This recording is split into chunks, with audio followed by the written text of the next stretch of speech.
मिला करके हम लोग आधे घंटे के लिए क्या करते रखते हैं। ठीक, आधे घंटे रखने के बाद उसमें सब पानी डालते हैं। उसके बाद क्या करते हैं, एक इंडिकेटर हमारे पास है, डाइफिनाइल इंडिकेटर है, से 1 ml डालते हैं। 1 ml डालने के बाद उसका कलर जो है कैसा होता है, ब्लू कलर होता है। ठीक, ब्लू कलर होने के बाद जैसे ब्लू कलर होता है उसको जल्दी से ब्लू कलर आए इसके लिए हम लोग ऑर्थोफॉस्फोरिक एसिड 5 ml डालते हैं। ठीक, ऑर्थोफॉस्फोरिक एसिड डालने के बाद लास्ट में टाइट्रेशन करते हैं। किसे टाइट्रेशन करते हैं, पेड़ अमोनियम सल्फेट। देखिए पेड़ अमोनियम सल्फेट से टाइट्रेशन करने पर हमारा कलर आ गया ग्रीन कलर है। ठीक, ग्रीन कलर, जितना ज़्यादा ग्रीन कलर होगा उतना ज़्यादा हमारे पास क्या होगा, कार्बन ज़्यादा होता है। ठीक, अब कार्बन का टेस्ट कर लिया हमने। ठीक, कार्बन का टेस्ट करने के बाद कार्बन का रीडिंग हमने निकाला। ठीक, रीडिंग तो हमारे पास कितना कार्बन आया हुआ है, जैसे हमारे पास आया हमारा 0.2%। ठीक, 0.2% आया तो 0.2% को हम लोग क्या करते हैं, कैटेगराइजेशन करते हैं। 4 कैटेगरी में बांटा हुआ 0.2%, 0.2%, 0.5% से 0.75%। उसके बाद एबव 7.5%।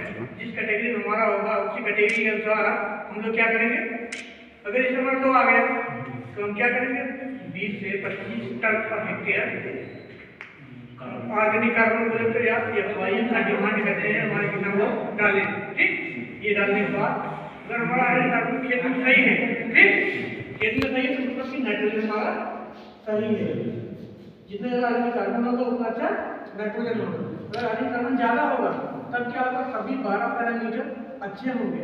12 पैरामीटर अच्छा होगा तो हमारे किसान का उत्पादन क्षमता किसान की अच्छी होगी। ठीक, इसके बाद आप लोग आइए इधर, ये हमारा लेबोरेटरी है। ठीक, ये क्या है, लेबोरेटरी है। लेबोरेटरी हम लोग अध्ययन करते हैं, स्टैक बना करके स्टैक बना करके हम लोग मशीन में रीडिंग लेते हैं पोटास का। ठीक, पोटास का रीडिंग लेते हैं। अगर हमारा पोटास यहाँ पे रेंज में आता है जैसे 120 किलोग्राम पर हेक्टेयर, 120 से 240 किलोग्राम, या कहीं कहीं 140 से 280 किलोग्राम पर हेक्टेयर होता है। ये मध्यम रेंज है 140 से 280।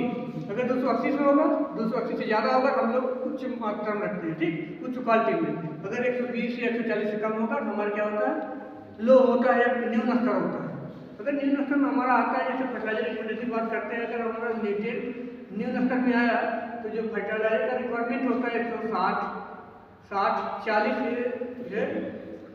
क्या धान का भी है और क्या बोलते हैं गेहूँ का। ठीक, अगर हमारे पास लो मात्रा में लेदर 120 आ गया तो क्या करेंगे, जितना रिक्वायरमेंट होता है उसमें से जैसे 120 रिक्वायरमेंट हो गया नाइट्रोजन का, नाइट्रोजन हमारा लो आया हुआ है, तब क्या करेंगे हम लोग 120 नाइट्रोजन रिक्वायरमेंट है ही, उसमें से 120 तो रेंज लेंगे, 120 का 50% और बढ़ाएंगे।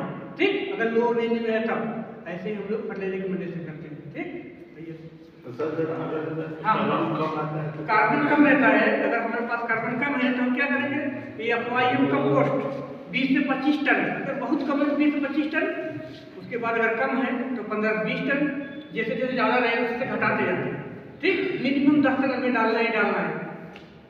अगर कार्बन का रेंज हाई आया हुआ है, उस समय हाई तो है, उस समय कम डालते हैं 25%, जैसे 20 से 25 टन पर हेक्टेयर रिकमेंडेशन है।